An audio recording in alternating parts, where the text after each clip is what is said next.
Welcome to this BBC News special. I'm Lise Doucette. Across the Middle East, Arab leaders are under unprecedented pressure. I'm in London to interview a visiting Arab monarch who's still firmly in power but facing loud calls for reform. Is he moving fast enough to meet the growing demands on his streets? And how worried is he about the growing violence and tensions on his borders, including in neighbouring Syria? King Abdullah of Jordan, thank you very much for speaking to the BBC. Wonderful, nice to be back. Let's start with Syria. The Arab League has suspended it. Syria has called for an emergency summit. What do you say to President Assad? Well, I've spoken to him twice earlier on this year, expressing our frustration and concerns of what was going on in Syria. And I was attempting to reach out, not that Jordan by any means had a perfect story, but we were reaching out in national dialogue to our people.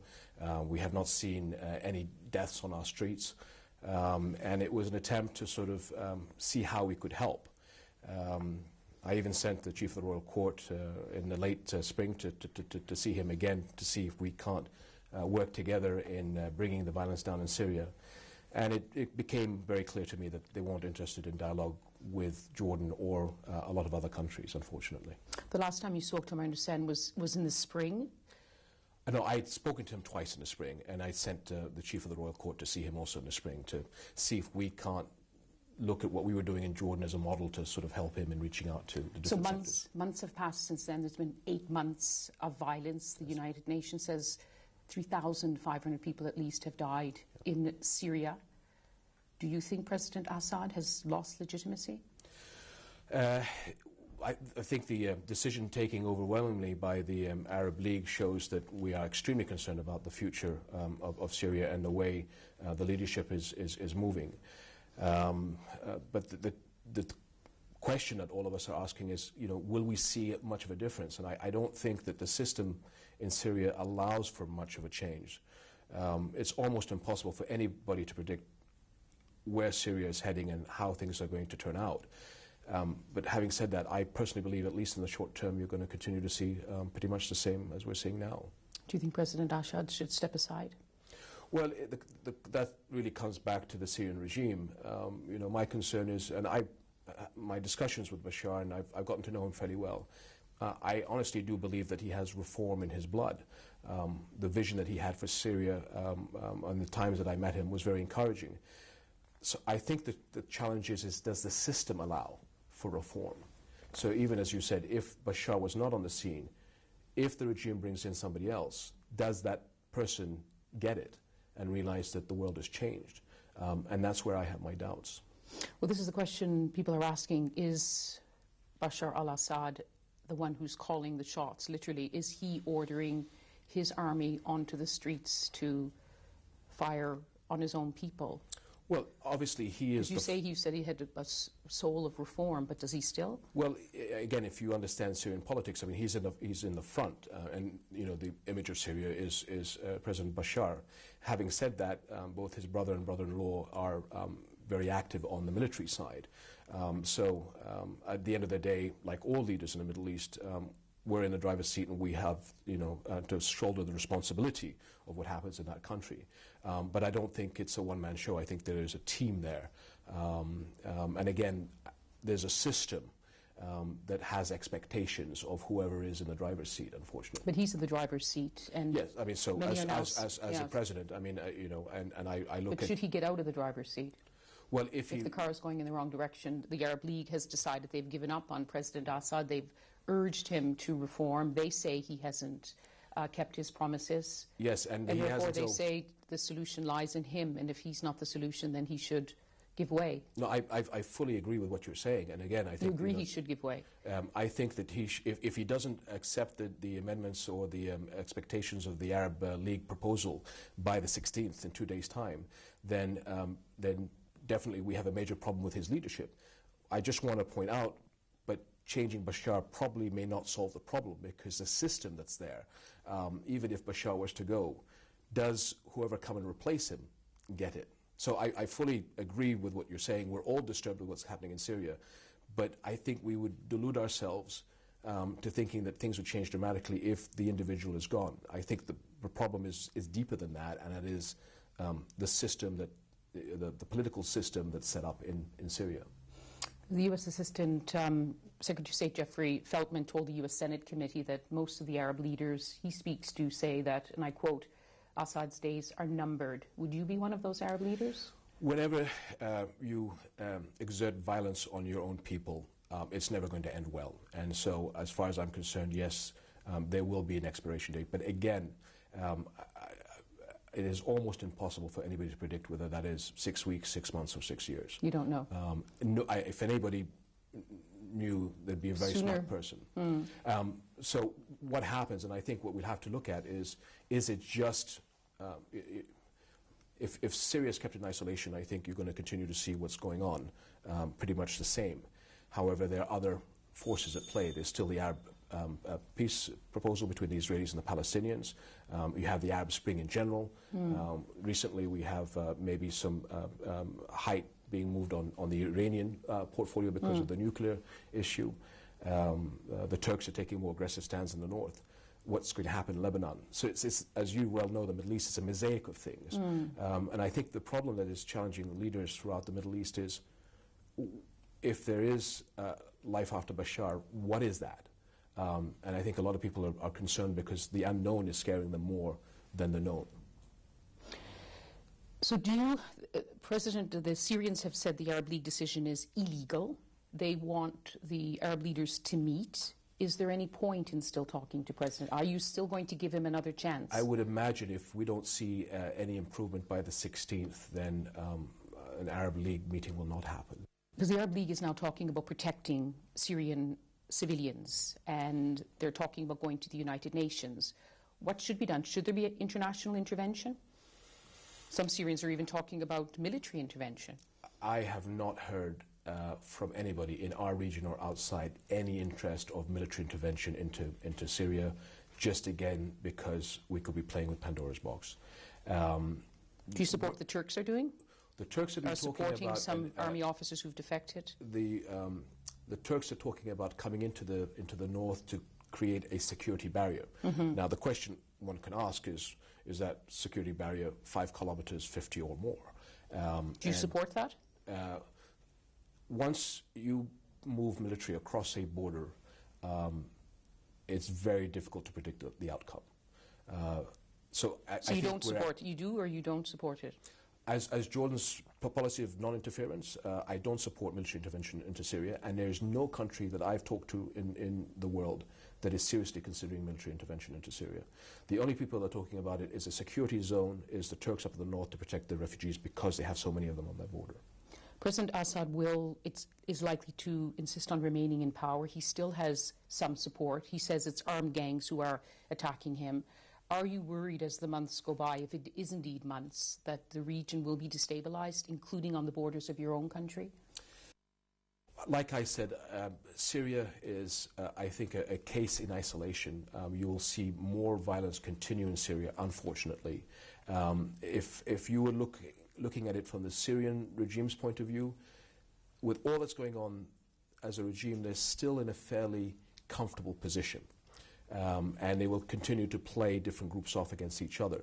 And you think what happens, because this is the concern, is that possible Syria itself could create chaos, either in Lebanon or in Turkey, even in your country. Is that your concern now, that it's going to be a bit of a lightning rod, if you like? What happens in Syria, I think we in Jordan are isolated from it, except for refugees. Refugees. And weapons smuggling, we hear. Well, we have increased dramatically our border security. There's definitely nothing going to go into Syria from our side. And at the same time, we've always had a long history of making sure that things don't come out of Syria into Jordan. Having said that, as you quite rightly pointed out, Lebanon is a wild card. And so what happens with Iranian intervention or play in Lebanon? Is there some Syrian ambitions in Lebanon? What do the Israelis do about it? So we have to keep in mind that what's happening with President Bashar, there are other players with other regional issues that are at play here. But if I could just, we're going to move on to some of the other issues in just a moment. Just to be clear, will Jordan take more refugees if the violence continues, more may flee? We have to. I mean, whoever comes across the border will be afforded whatever support that we as Jordan can give. And that's, we've had lots of refugees come through Jordan historically. Not that that makes us feel very comfortable, but if there are people in plight, then, we have to open our arms to them.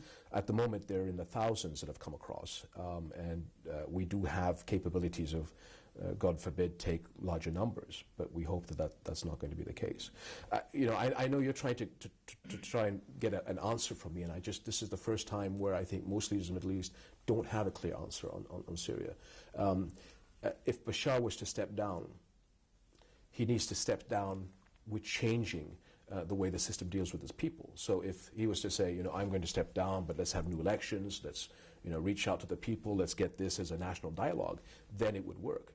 But if you're just going to remove one person and put another person in, I think that you'll continue to see more of the same. Yes, because I understand for you it's, as a neighbor, as someone who started off in power at about the same time as Bashar al-Assad, it's a difficult question for you. So in your own mind, you have not decided whether the best way forward is for him to step down in the same way that other leaders have either been, because either he'll be pushed if he does. Some will say if he doesn't step down, he'll be pushed down. Well, I would believe if I were in his shoes, I would step down.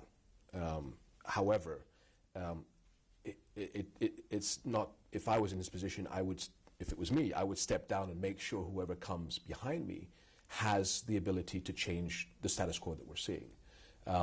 And again, I don't think the system allows for that. So if Bashar has the interest of his country, he would step down, but he would also create an ability to reach out and start a new phase of Syrian political life. So that's the only way I would see it work. And I don't think people are asking that question. I think it's simply Bashar goes, somebody else comes in, but if it's the same regime and the same member, then we're going to be back to the same thing. 12 years ago, you took power in 1999. You succeeded your father, King Hussein. Bashar al-Assad took power. He succeeded from his father, Hafiz al-Assad. There was all this talk of a new generation of leaders. You tried to develop a relationship with him, and now look how completely different it is. Yes, I mean... Does it surprise you, shock you? I mean, I think it shocked me to see the Arab world where it is today. But having said if we talk about the Arab Spring, we will all look back, whether it's a year from now or 5 or 10 years from now, each individual Arab country will have said that the Arab Spring was a defining crossroad for the Arabs, and a good one. And I think we'll all look back and say it's a good thing that it happened. For each country, it'll be their own pace. I keep saying, with the least amount of blood, sweat, and tears. And, where I think we in Jordan are going from the Arab Spring into the Arab Summer, i.e. rolling up our sleeves and now doing the hard work to achieve political reform, you'll see some countries going from Arab Spring to Arab Winter to Arab Spring again. It's not every country is going to face the challenges similarly. Each country is distinct. And each country, funny enough, is looking to re-identify its national character. There was this issue of pan-Arabism, I think, that I grew up with. Today, the Egyptian is trying to find what it means to be an Egyptian, a Libyan, what it means to be a Libyan, a Syrian, what it means to be a Syrian, and a Jordanian, what it means to be a Jordanian. So this is, I think, a tremendous crossroads and a tremendous ability for us to mature our societies in the right direction. But we have to do it with common sense and counting to 10. And I suppose that is a big question for you. It's a question you've asked, what does it mean to be a Jordanian in your country with so many different groups, a large population of Palestinian origin, different cleavages in your own country? Have you been surprised by the protests on your own streets, unprecedented protests? Well, I mean, the Arab Spring took everybody by surprise. When we had demonstrations in the street, the attitude that, again, I think that I've learned from His late Majesty is to reach out to people and say, what is it that you want? There's been a lot of changes in Jordan in amendments to the Constitution, election law, political party law. But today, with the opening of Parliament on the 26th of October and this new government, the devil is in the details now. It's how do we get over 30 laws and amendments passed through Parliament as quickly as possible so that we can get ready for elections in 2012. One of the most important things is an independent commission to overlook elections. Well, that has to be ratified by Parliament to be enacted and formed.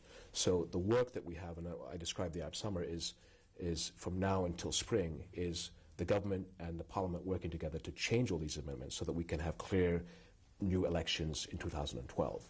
So it's just the devil's in the details now, and I'm hoping that the government will come out with a roadmap to explain to everybody what's at stake, and then we all need to work hard to make sure that we achieve that.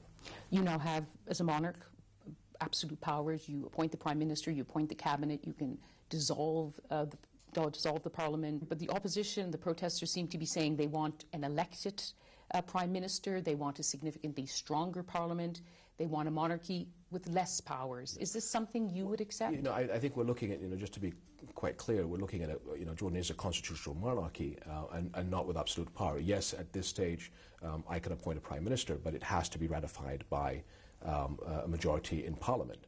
And a majority in Parliament can also disband the government. And what happened actually a couple of weeks ago is there was a movement from Parliament to disband the Prime Minister, and having sat down with the parliamentarians, we figured the best way to do it was in a